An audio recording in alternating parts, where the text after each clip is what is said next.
Hello friends, मैं अमन। आज मैं आपके साथ एक स्टोरी शेयर कर रहा हूँ जो हम सबके लिए अच्छी इंस्पिरेशन है। एक गांव में दो दोस्त हुआ करते थे, एक 10 साल का, एक 6 साल का। दोनों साथ साथ खेलते, साथ साथ खाना खाते, सारे काम साथ साथ करते, क्योंकि वो एक बेस्ट फ्रेंड थे। एक दिन वो अपने गाँव से एक दूसरे गाँव में गए। तो दूसरे गाँव में वहाँ पे एक बड़ा सा कुआं हुआ करता था, उसके पास वो खेल रहे थे। अचानक से 10 साल का बच्चा उस कुएं में गिर पड़ा। 6 साल का बच्चा ये देखकर शॉक्ड हो गया, लेकिन ना वो चिल्लाया, ना कुछ उसने कोई भी एक्टिविटी नहीं की, बिकॉज वहां पर उसकी मदद करने के लिए कोई भी नहीं था। थोड़ी देर बाद उस छोटे बच्चे ने एक रस्सी देखी जो कि वहां पड़ी हुई थी और वो बाल्टी से बंधी हुई थी।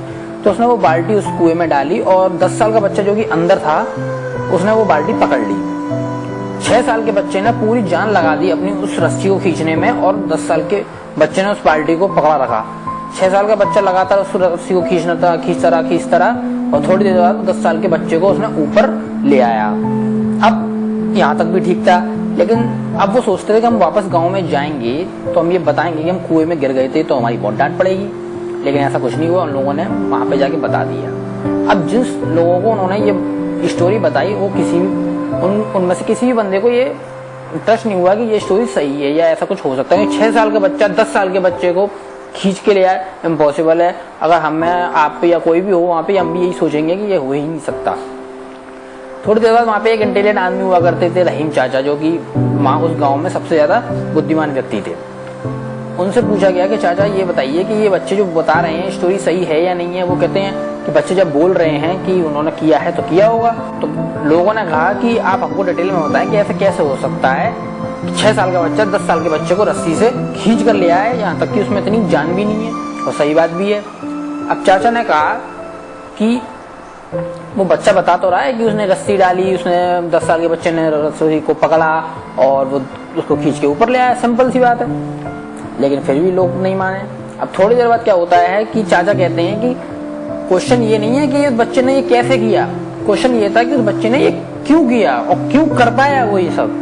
अब उसका सिंपल सा एक आंसर है कि जिस वक्त वो बच्चा रस्सी खींच रहा था, जिस वक्त उसके अंदर ये विश्वास था कि वो रस्सी खींच रहा है, तब उस टाइम वहां पर कोई भी ऐसा बंदा नहीं था उसको ये बता सके कि वो ये नहीं कर सकता, या ये बोल सके उसमें इतनी ताकत नहीं है कि वो ये काम कर ही नहीं सकता। क्योंकि उस वक्त उसके पास एक फुल कॉन्फिडेंस था, ना उसको कोई रोकने वाला था, ना कोई उसको टोकने वाला था, और वो उसने ये कर दिया। यानी सिंपल सी बात ये है कि हमारे आसपास का जो भी एटमॉस्फेयर है, हमें यही बताता है हम ये काम नहीं कर सकते, या ये काम मुश्किल है, या ये बहुत मुश्किल है। तो ये जितना भी हमारे माइंड में अच्छी तरीके से भर जाता है। तो वही बात इस स्टोरी से हमें इंस्पिरेशन मिलती है कि जो हम मान लेते हैं मुश्किल है, तो वो मुश्किल है, क्योंकि हमें बताया जाता है मुश्किल है, क्योंकि एक्चुअली में मुश्किल होता नहीं है, लेकिन हमारे माइंड में ये भरा जाता है कि वो मुश्किल है। इसलिए सिंपल सी बात है कि कोई भी काम हमेशा पॉजिटिव लोगों से पूछना, एडवाइस लेनी चाहिए, क्योंकि वो हमें इस तरीके की एडवाइस देंगे कि हमारा माइंड पॉजिटिव रहे, ना कि उन लोगों से जो बताएं कि मुश्किल है, या हम ये क्यों नहीं कर सकते, या हम ये क्यों नहीं करना चाहिए। नहीं, हमें जो करना है हम करेंगे, और वो क्यों आसान है ये इसकी वजह हम उनके सामने रखेंगे। क्यों मुश्किल है ये वो हमें बताएंगे, हमें उससे कोई मतलब नहीं।